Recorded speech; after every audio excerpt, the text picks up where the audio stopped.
What's up, and welcome back to the College Basketball Bracket Science Podcast, your encyclopedia for the college basketball season. Now, if you're new here, just know we usually podcast on Mondays, not Sundays, but we have to talk about Saturday because what in the world happened in all of basketball? Not just college basketball, it's all of basketball crazy stuff. Now, obviously, we're only going to talk about college stuff here. Let's just talk about some of the things that we're going to talk about on today's show. 5 of the top 10 teams in the AP poll lost. 7 of the top 12 lost. And not even all of them played. So, you're talking 7 of 11. Purdue didn't even play.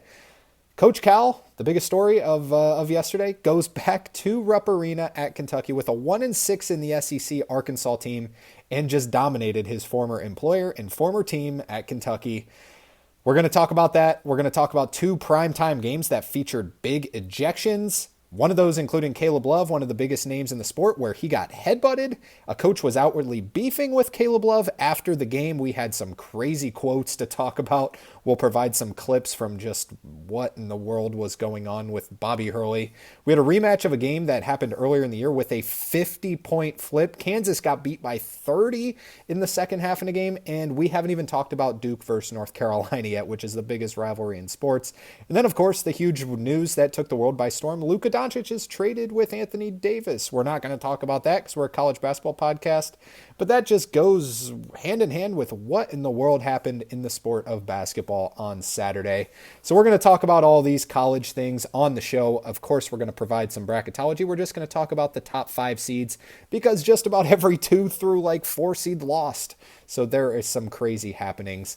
So we're going to get into all the games. We'll talk about that. Be sure to hit the like and subscribe button and follow us on social media at Bracket Science with 2 S's.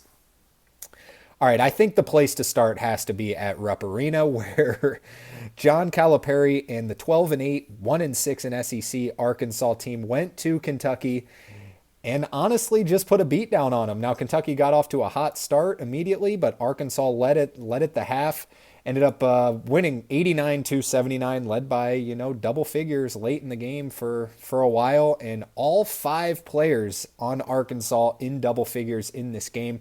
How about John L. Davis? John L. Davis has taken a lot of heat this year. The transfer from Arkansas to Arkansas from FAU. I mean, he has been spectacular at FAU and then just has not fit in here. He looked like a great basketball player again in this one. He had 18 points, 6 assists, 5 rebounds. He looked the part. He looked just very uncomfortable early in the year. Looked like he was missing Dusty May, as we've said on this podcast a few times. But in this game, he looked freed up. We see that this Arkansas team has some serious talent. Adu Thiero was good in this one as well. 21 points, 8 rebounds. He gets to the line so well. He was 10 of 12 from the line. Also added 3 steals. Adu Thiero. This roster is good. They lost Boogie Fland, who was their best player, but this roster is good. Zvonimir Visic knocks down threes. He's like a nightmare matchup. They don't have any real big bodies to play defense, but this looked like a classic Coach Cal team that can just outscore you and beat you. They held Kentucky to 79 points at their home court, and Kentucky's one of the best offenses in the entire country. I mean, Arkansas came to play 52% from 3, 55% from the field. This offense has a ton of talent. We're kind of starting to see the ceiling that this Arkansas team has. We'll see if they can, kind of flip the script in this one and, get this season back on track. They're now 2-6 in the SEC. Kentucky, Amari Williams was great, 22 points, 11 rebounds. He had, I think, a technical foul at the end of the game. I think it was on Amari Williams. It was kind of just a heated, obviously a big game. These Kentucky guys, you don't want to lose this game. And Coach Cal, it was just kind of funny at the end of the game when, he's obviously going to get interviewed.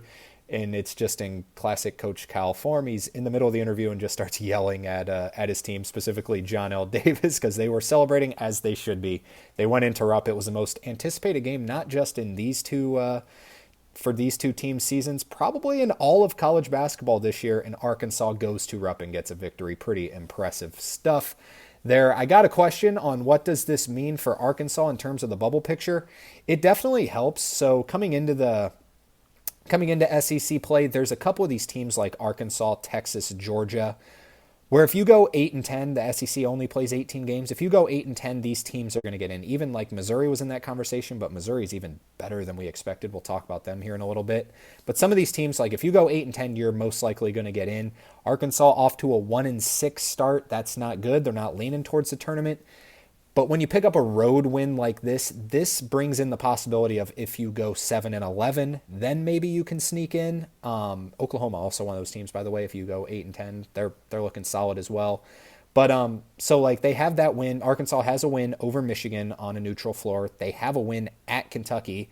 These road wins mean a lot to the committee, and it shows that you can play with anyone, not just on your home court, but on other courts as well in tough environments. They got the job done here, so this opens up the possibility if they go 7-11, some things might need to happen, but it would still give them a chance. So 7-11, that's going 500 the rest of the way. Will they get the script flipped? We will see, but great win for John Calipari and Kentucky, and not Kentucky, and Arkansas. They're still just strange to see him. And as you see the graphic, just that iconic picture of him walking out to that Rupp Arena where they were booing him. More boos than cheers, and Calipari gets the job done. All right, now another game this was technically unranked versus unranked, but it led to the next biggest story in the sport. Arizona wins at Arizona State 81-72. Not the story here. Arizona is the better basketball team. Arizona State not coached particularly well, as we'll see, but the end of the game provided the story. Caleb Love and BJ Freeman get into it. Caleb Love, I mean, one of the best just trash talkers in all of college basketball. Now, he had an absolute monster performance in this game. 27 points, 7 assists, 6 rebounds, or 6 assists, 7 rebounds. One of the two, just a spectacular game. Caleb Love fashion. I mean, he was by far the best player in this game. And he's talking smack after, doing what he does. And then BJ Freeman from Arizona State just decides to headbutt him in front of the officials. BJ Freeman ends up getting ejected. Caleb Love also gets ejected. So obviously the officials heard some of that smack talking there. I haven't seen any lip readers out there say what Caleb Love was saying, but I'm sure it was some serious trash talk. So that's the story. They're both ejected. It's at the end of the game. Arizona ends up winning. Bobby Hurley then is bringing his team off of the court, and it's one of those where it seems like it was kind of Caleb Love and BJ Freeman going at it, but like the rest of the team wasn't really involved, quite frankly, at all. There was a little bit of a scuffle, but it wasn't like one of those like all-out brawls where separate the players. This could get ugly. Didn't really seem like that to my view, but and then Bobby Hurley at the end of the game, he's like there's still time left in the game, and he's like telling all his staff and players to get off the floor. At first, it seemed like, all right, he doesn't want anything to escalate, and then the post-game press conference came out. I have the clip here. Let's both take a listen to what Bobby Hurley had to say about the incident. Right near our bench, it was relentless, constant chatter, from a couple of the Arizona players that was not being policed properly. And of course they're going to be happy with winning, but it was done with no class, in my opinion. And words that were said back and forth led to the moment where Freeman lost it and lost his cool because of the constant talk that was allowed to go on. So I had to make a tough decision to obviously, in the best interest of our team, to get them into the locker room so there'd be no further incident. So yes, that is what was said by Bobby Hurley. And yes, it is a rivalry game, Bobby Hurley. Things are going to be said. It's the most, adrenaline-filled game that both teams are probably going to play all year. It's a big rivalry. Should say, let's give credit where credit's due. That video is courtesy of KNXT TV, and I mean, just outrageous stuff there. From the guy who's lives on the East Coast, I follow Arizona and Arizona State, just covering the sport of college basketball, but from my point of view, I'm not a fan of either team, not biased towards either team, but Tommy Lloyd is about as honest and as good of a guy as it seems in college basketball. And yes, Caleb Love trash talks, but come on, Bobby. You got to be better than that. This seemed like a desperate cry for, hey, let's take the fact away that, our team is disappointing. Our team had a decent non-con, and our team's getting worse right now. Can't cover our home court, not even cover our home court. Literally 7.5 point underdogs couldn't cover against Arizona. Let's draw the attention elsewhere and, get away from the fact that I'm not doing my job very well. So that whole thing happens, and then you think that was a lot. Let's hear what he has to say in a short clip about Caleb Love. Do get a vote for all conference, and I can tell you who's not getting a vote. I mean, what in the world? What a loser. This video is courtesy of the Field of 68, the media channel, social media chain. They do a good job. They got this on video. He's threatening Caleb Love with you're not going to get my vote for all conference for player of the year. What an absolute loser. Caleb Love is 23 years old, bear in mind. He is a kid, and he just torched your team, and he's trash talking in a rivalry game, and this is how you go out. This was one of the most immature things I've ever seen in my life. I didn't think I could become less of a Bobby Hurley fan, and I think I'm getting there. I understand Caleb Love might have been trash talking Bobby Hurley. Bobby Hurley, you're a coach. You're supposed to be a role model. This does not look good. I think Arizona State's got to go in the in a new direction at the end of this year. It's already a hot seat season. He's not performing well, and then it's kind of a clown show after this. Let's move on from Arizona State and Arizona. Arizona gets a big win there. Let's move on to number 22 Texas Tech, traveling to number 6 Houston. Houston has not been flying under the radar anymore. They are a top 6 team, and they've been playing lights out. Texas Tech won the game 82-81 in overtime. It was a fantastic performance. What if I told you they did that without their best player and without their head coach, who's done a tremendous job? So JT Toppin, their best player, and Grant McCasland, the coach, ejected early in the game, just a couple minutes into the game, on one of the worst ejection calls you will ever see. Here's the video. Let's watch another clip. Here is the ejection of JT Toppin, which led to the ejection of Grant McCasland.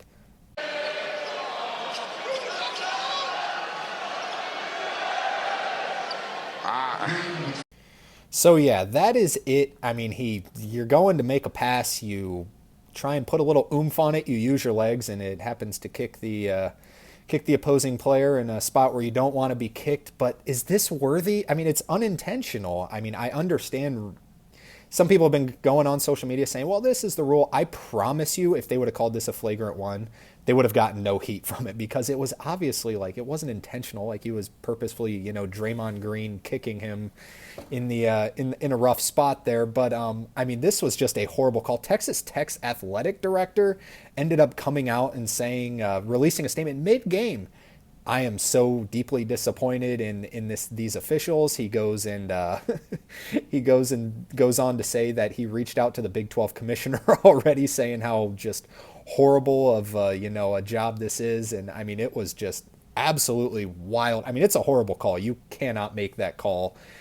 So what does Texas Tech end up doing? And I will say, if you're Grant McCasland in this position and JT Toppin gets thrown out, you have to get thrown out. You have to make a point at this time. And JT Toppin didn't even know he was getting thrown out. He's just sitting on the bench and then coming back in. And then it's really? I'm getting thrown out for that? In a non-aggressive motion. I mean, it was just absolutely horrific officiating, if I can say so myself. And then, I mean, you're Grant McCasland. You have to stick up for your player there and just kind of make a point. And, you lose JT Toppin and Grant McCasland's coaching the game. You probably don't win. Not saying anything on Grant McCasland, but it's just that's just stupid. You lose your best player to a horrible call. If you're Grant McCasland, you got to get your team fired up there and, quite frankly, get ejected. There was no saving him, as he should have. I'm on Grant McCasland's side on that one. Anyways, they go on and win the game. It provided that spark, and they win the game in overtime. There were some big threes down the stretch by Darian Williams, Chance McMillan. I mean, it was just a fantastic game, and Texas Tech ends up getting the job done in overtime, 82-81. Chance McMillan, 23 points in this one. I mean, what a win for Texas Tech. They are climbing up the bracketology ranks. All right, so that's the last clip we're going to show. Now we can just continuously talk a little bit here about some of the other happenings. So if you remember earlier in the year, Tennessee went to Florida and got beat by 30. It was a horrible shooting performance by Tennessee. This time they beat Florida by 20 on their home court without Zakai Ziegler, who is their most important player, and without Igor Milicic.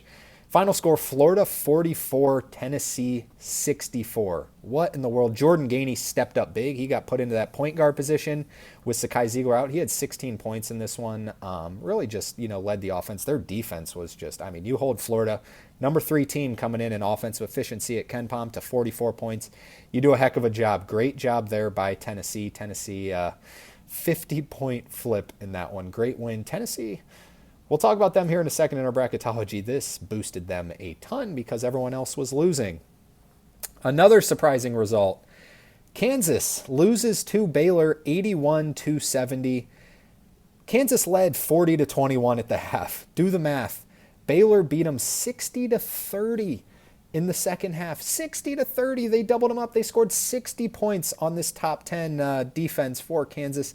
What in the world? And this was without VJ Edgecombe. VJ Edgecombe got hurt, and then Rob Wright just had a takeover. Rob Wright really making himself next year, he's probably going to be back at school. He might be a preseason All-American. He's that good. He had 24 points, 6 assists in this one.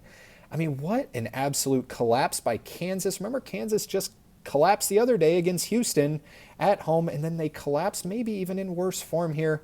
I don't know what's going on with Kansas. I have seen Kansas Twitter and Kansas Instagram.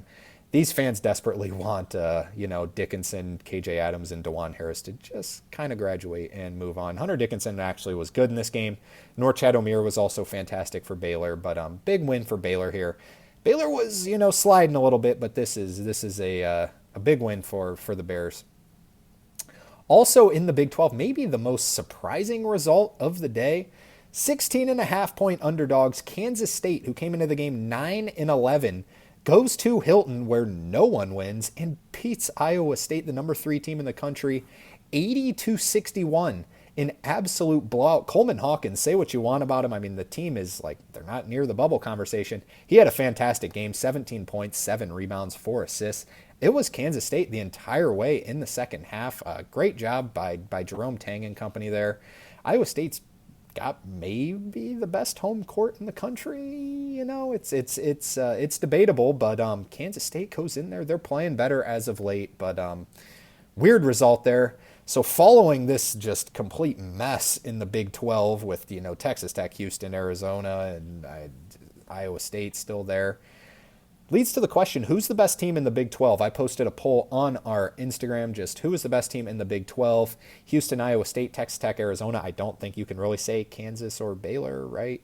Anyway, Houston got 50% of the votes. This was surprising to me. I thought people would lean Arizona State or Texas Tech. Houston still with 50% of the votes. Iowa State second with 23% of the votes. Texas Tech with 16%. And Arizona with 10%. If you look at the standings here, Houston and Arizona are tied for first at 9-1. Texas Tech's right behind them at 8-2. And Iowa State is right behind them at 7-3, with BYU, Kansas, and Baylor right behind them at 6-4. So we are this far into a show, and we still have 2 more top 10 teams to talk about that loss, starting with number 9 Marquette losing at home to Dan Hurley and number 25 UConn 77-69. UConn just kind of went in there and wanted to prove that, they're still a top dog in the Big East. Solo Ball had a tremendous game, had a career high in points in this one. UConn got off to a hot start and just never looked back. Marquette has now lost at home to UConn and Xavier. So Marquette falling off a little bit. They're still a protected seed for sure. Michigan State, number 7, Michigan State loses at USC 64-70. Coach Muss and USC starting to play some good basketball here. Michigan State, they got a tough little stretch coming up. It'll be this will be the stretch that sees if they are, as legit as a lot of people think. All right, that's all the top 10 teams that fell. Let's talk about what else went on around the nation. Number 1, Auburn had a top 25 matchup. We haven't talked about them yet. They went to number 23, Ole Miss. Really didn't have any issues. 92-82, Auburn won the game. And then we still haven't talked about North Carolina, Duke. Duke just dominated, absolutely dominated. North Carolina, no match whatsoever. North Carolina is... I don't think they're going to, they're outside the tournament looking in, so it's not a hot take. They're not going to they do not look like a competent basketball team. Real concerns about Hubert Davis's future. The final score was 87-70 in that game, but the game was not that close. It was a 30-point game for most of the game, and then, just some garbage time points. Cooper Flagg is just awesome. 21 points, 8 rebounds, 7 assists. He started the game, you're thinking, how will a freshman do in this? Cameron was just absolutely rocking. That place was so loud. Thinking, how would he do with all this pressure? The whole world is watching him against, the biggest rivalry. And he just came out on fire, making everything. Had like 6 points, 4 assists before like the first media timeout.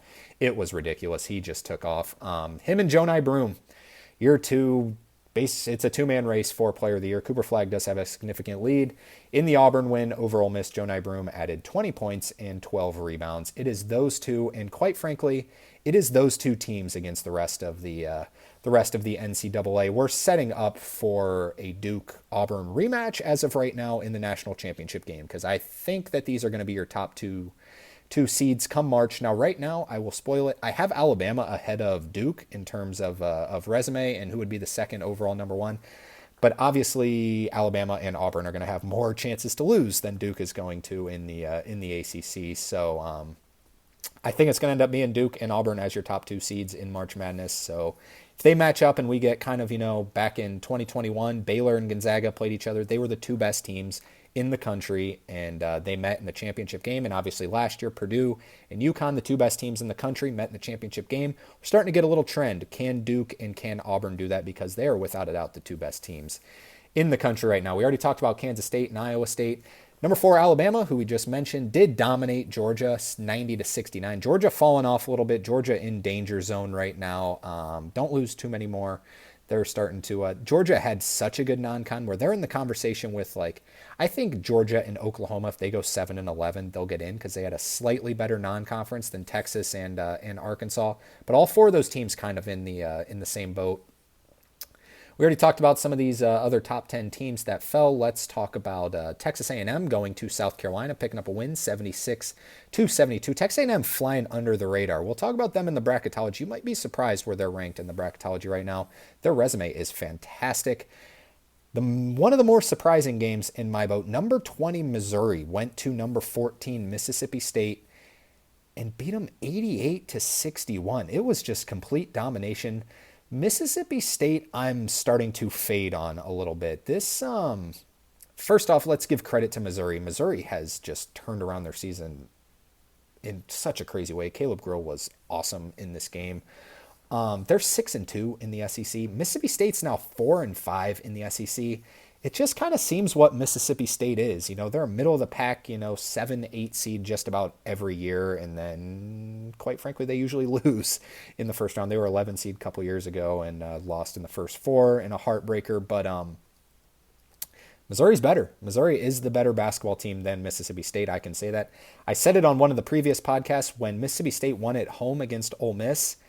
It was one of the rare instances where I left more impressed with Ole Miss than Mississippi State, and Ole Miss lost. I think Ole Miss is better than Mississippi State. I think Missouri's better than Mississippi State.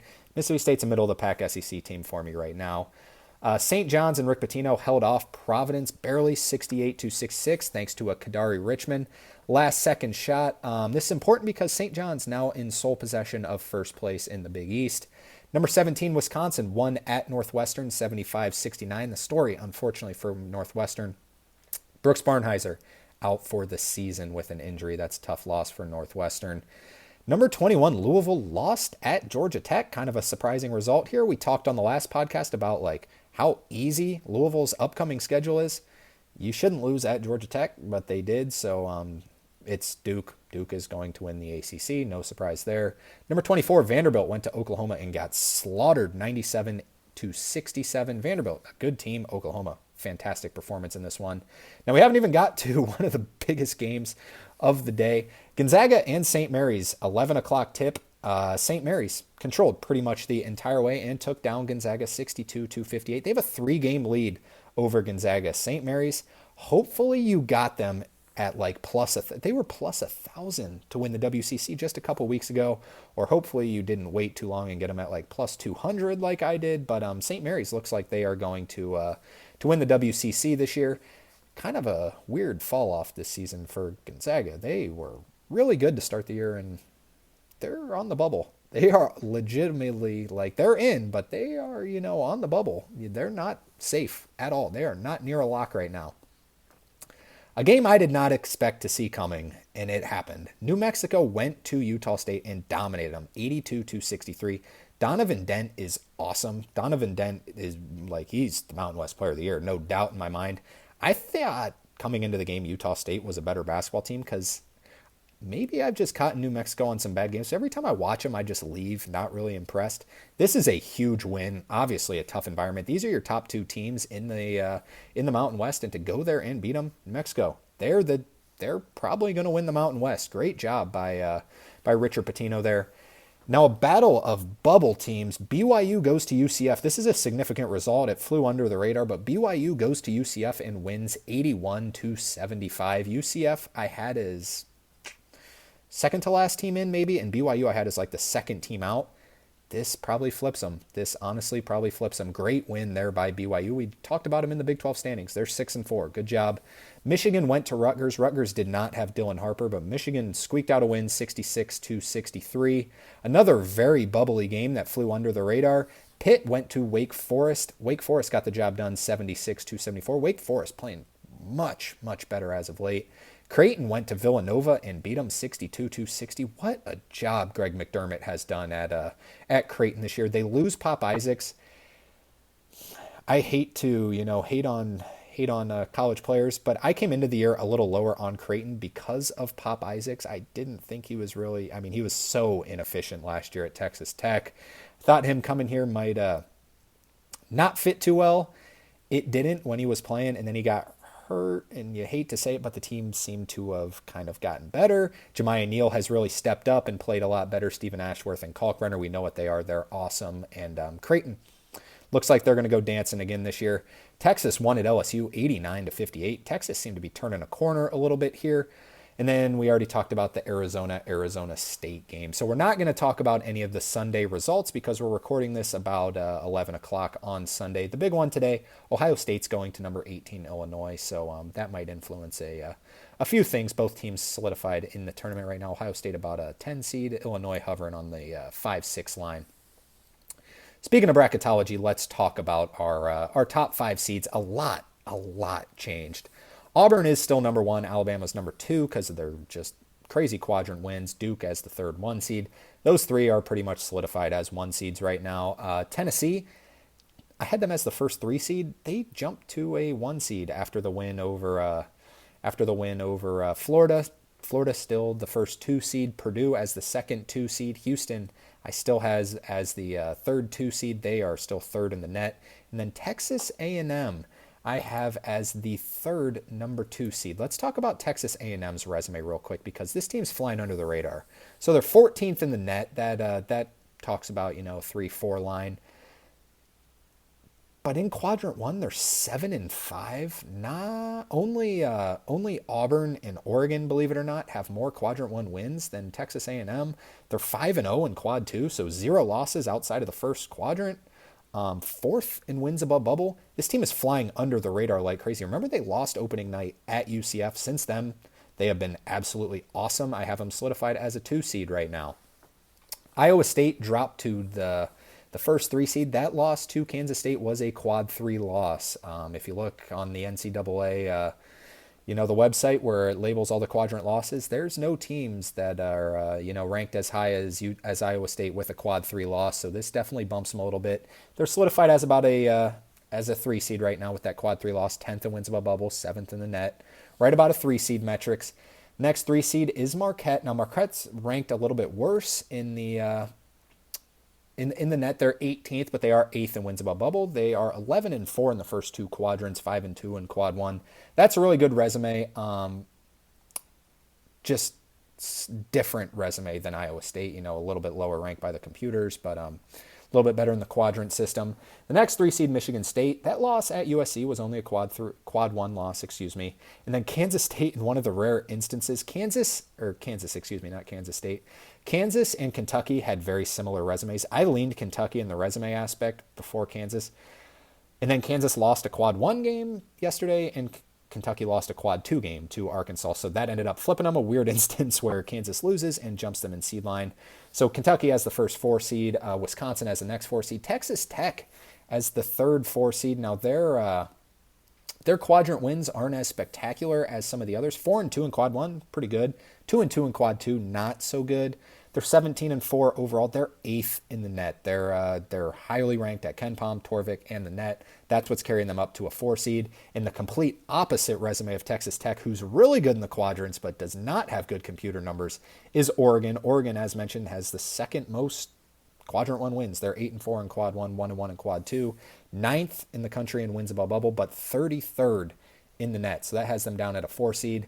5 seeds in the up next section of the graphic. Arizona as the first 5 seed. They are climbing like crazy. Ole Miss right behind them, and then Memphis out of the automatic qualifier out of the American, and then Missouri up to a 5 seed right now. That is all to talk about the bracketology. Let's preview the upcoming week just real quick here. Starting on Monday, Big Monday, we have a big game. Currently, number 3, Iowa State. They'll drop at number 11, Kansas on ESPN at 9 o'clock. Kansas is favored by 3 in this one over KenPom. On Tuesday, we have yet another good Tuesday. Now, this week isn't as spectacular as some of the weeks we've had before, but it's still good.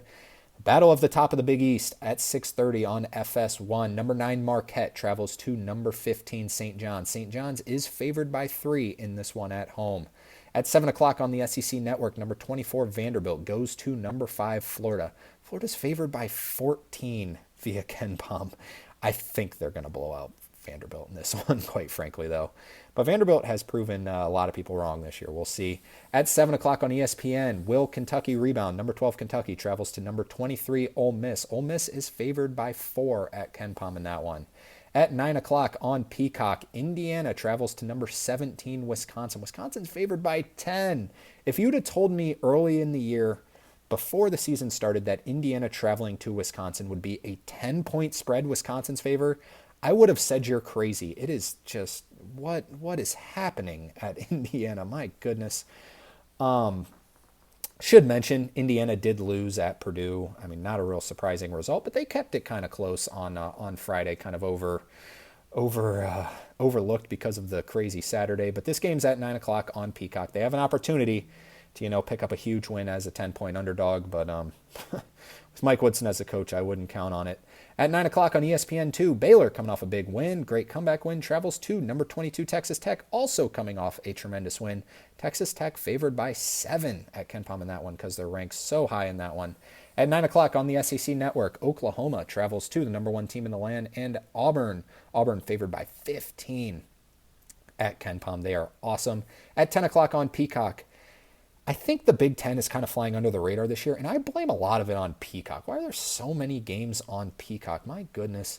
10 o'clock on Peacock, number 7 Michigan State travels to UCLA. UCLA favored by 2 in that one via KenPom. At 11 o'clock on ESPN, Arizona, the blazing hot Arizona team, travels to BYU, who probably is in the tournament as of right now after that big win at UCF. BYU favored by 1 in this one. Late night tip. We'll see if Arizona can stay rolling or if BYU can, solidify themselves as a tournament team. On Wednesday, a little bit of a slower day, but we got some good matchups. At 6:30 on the Big Ten Network, number 16 Oregon goes to Michigan. Michigan's favored by 7 in that one. Both teams have really kind of been playing with fire a little bit as of late, not playing too spectacular, but both teams good opportunity here. At 7 o'clock on ESPN2, number 2 Duke goes to Syracuse. Syracuse stinks. They did pick up a good win yesterday, though, but Duke still favored by 17 on the road against Syracuse. That's just what Syracuse is this year. At 7 o'clock on the SC Network, ranked-on-ranked matchup, number 20 Missouri travels to number 8 Tennessee. Tennessee favored by 9 in this game. We can really, if Missouri goes and wins this game, are we talking this might be a top 10 team? I'll see. I obviously won't bet against Tennessee at home. I mean, 9 points seems like a lot, but like Tennessee to win at home. But will they have a little bit of a hangover game after that tough battle against Missouri? We'll see. Will Zakai Zigor be back? Will Igor Milicic be back? We will see. That should be a fun one at 7 o'clock. Also at 7 o'clock on the CBS Sports Network, Cincinnati, a struggling Cincinnati, I should mention, travels to UCF. UCF coming off that loss at home. UCF is favored by 3 in this one. Kind of a sneaky tough game here. We know Cincinnati's a little better than their resume says. I mean, their resume's horrible. They were top I think they got up to 16 in the AP poll and then just have been atrocious in the Big 12. So how good really is this team? They can't score. UCF can score. That'll be an interesting matchup. At 8:30 on the Big Ten Network, number 18 Illinois travels to Rutgers. Illinois is favored by 6 in that one. Hopefully we get Dylan Harper back. He's just so fun to watch. At 9 o'clock on ESPN2, two of these teams that we mentioned, these teams probably, at like you got to get to 7-11. You go 6-12, you're out. 7-11, you're playing with fire. I would say it's 55-45 that you're out if you go 7-11 for both of these teams, but 8-10 I'd say is about 80-20 you're in. So Arkansas travels to Texas. Texas is favored by 8 in this one, but this is a sneaky game. Can Arkansas keep turning the flip here or turning the switch here? We'll see. At 9 o'clock on the SEC Network, a game that most people won't watch, quite frankly, because LSU kind of stinks. Georgia, they need this bad. You cannot lose this game. If Georgia loses this game, they're probably not going to make the tournament. They are favored by 8, but do not lose this game, Georgia. At 11 o'clock on ESPN2, Wake Forest travels to Stanford. Wake Forest also kind of, they don't need this game. They're in the tournament as of right now, but it's a sneaky tough spot. Kyle Smith is a tremendous coach at Stanford. Stanford just got drilled by SMU, but I believe in Kyle Smith more than a lot of coaches. Stanford favored by 3. We'll see about that one. And then finally on Thursday, 7 o'clock FS1, Maryland travels to Ohio State. Two teams with sneaky high upside. Ohio State favored by 2 in that one. And then at 9 o'clock on ESPN2, St. Mary's travels to San Francisco. San Francisco is a very good basketball team, and they are like, I honestly don't remember if San Francisco's played Gonzaga yet. I would love to see that matchup because I'm not sure. I'm not too sure about Gonzaga this year. But 9 o'clock ESPN News, St. Mary's at San Francisco. St. Mary's favored by 4 in that game. That's going to do it for the show today. Hopefully you're not too thrown off by a Sunday podcast here. What an absolute crazy week. Hopefully this nuts, just crazy college basketball season can continue, and we can get more just awesome storylines that media members just absolutely love. So it was exciting. Coach Cal, what a job. What a job. That is just crazy. Anyways, thanks for everyone who stuck with this podcast. A lot to talk about today. Be sure to hit that like and subscribe button before you head out. And everyone enjoy this week of hoops. We'll talk to you again probably Friday morning to we'll release a full field of bracketology. So we'll talk about then there. Everyone take care. Have a safe week. See you later.